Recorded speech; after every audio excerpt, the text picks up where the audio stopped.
When one thinks of the pioneers of the auto industry, we may think of Carl Benz, Louis Renault, and Henry Ford.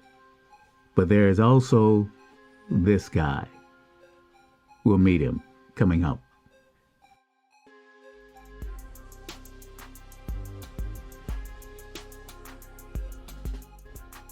This is KRT, Critical Race Theory. It's not the one they teach in law schools, but the one banned in public schools. His company was one of a number of small auto companies that sprouted up across America at the dawn of the automobile age in the early 20th century. Many others remained small and struggled to compete against the assembly lines of the larger manufacturers. His company was C.R. Patterson Sons of Greenfield, Ohio. They were makers of the Patterson Greenfield automobile from 1915 to 1918.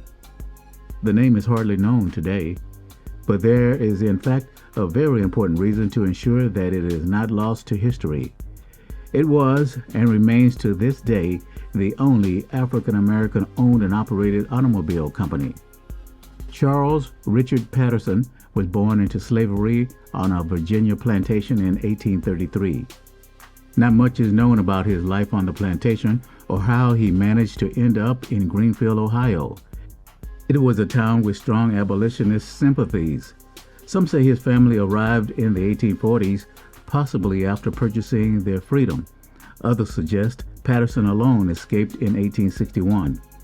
In any case, he learned the skills of the blacksmith and found work in the carriage-making trade, where he developed a reputation for building a high-quality product. In 1873, he formed a business partnership with J.P. Lowe, another carriage maker in town who was white.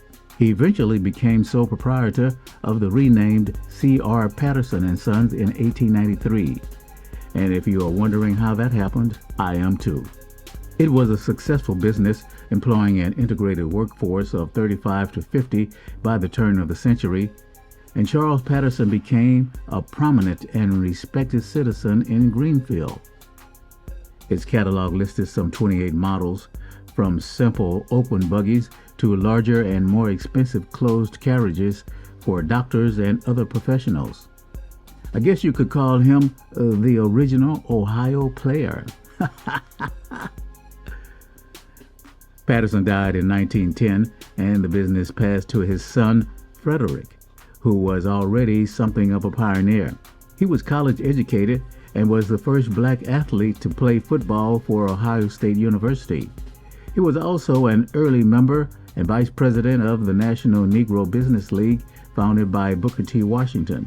Now, as owner and operator of the company his father started, Frederick Patterson began to see the handwriting on the wall. The days of carriages and horse-drawn buggies were nearing an end.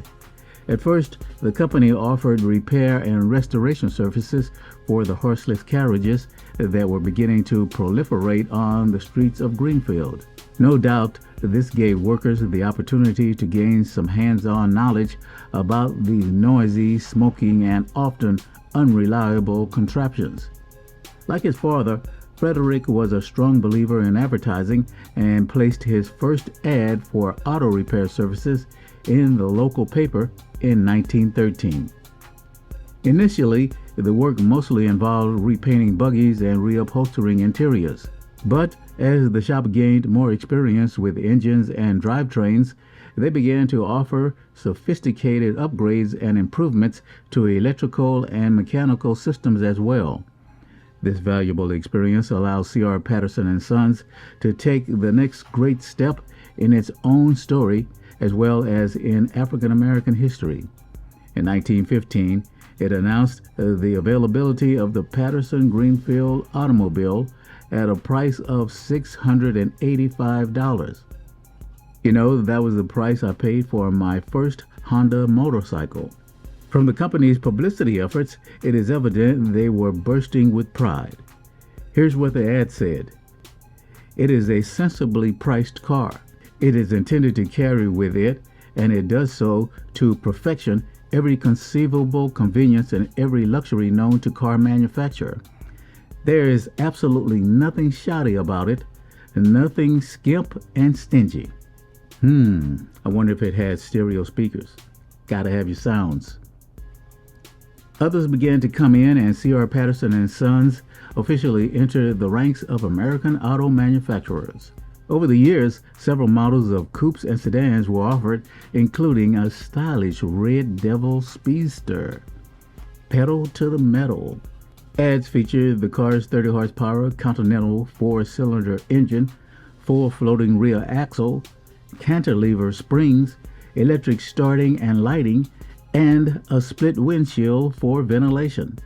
The build quality of the Patterson Greenfield automobile was as highly regarded as it had been with their carriages. The initial hope and optimism, however, proved to be fairly short-lived. In an age of increased mechanization and production lines, small independent shops featuring hand-built, high-quality products weren't able to scale up production and compete on price against the rapidly growing car companies out of Detroit. In small quantities, parts and supplies were expensive and hard to come by when major manufacturers were buying them by the trainload at greatly reduced cost. Plus, the labor hours per car were much higher than that of assembly line manufacturers. As a result, the profit margin on each Patterson Greenfield was low. So in 1918, after building some estimates between 30 and 150 vehicles, C.R. Patterson and Sons halted auto production and concentrated once again on the repair side of the business. But they weren't done yet. In the 1920s, the company began building truck and bus bodies to be fitted on chassis made by other manufacturers. It was, in a sense, a return to their original skills in building carriage bodies without engines and drivetrains, and for a period of time, the company was quite profitable.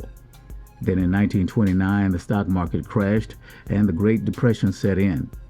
As with many small businesses, sales dried up and loans were hard to obtain. The company, now run by the sons of Frederick Patterson, soldiered on until 1939, when after 74 years, C.R. Patterson and Sons closed its doors forever. Sadly, no Patterson Greenfield automobiles are known to survive today, but we should not let that dim the fact that two great entrepreneurs, Charles Richard Patterson and his son Frederick Patterson, built and sustained a business that lasted several generations and earned a place not just in African American history, but in automotive history as well.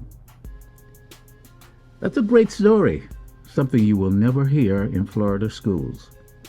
This has been Critical Race Theory. Thanks for checking in. Please like and subscribe and share this video with your friends and family. I'll see you next time.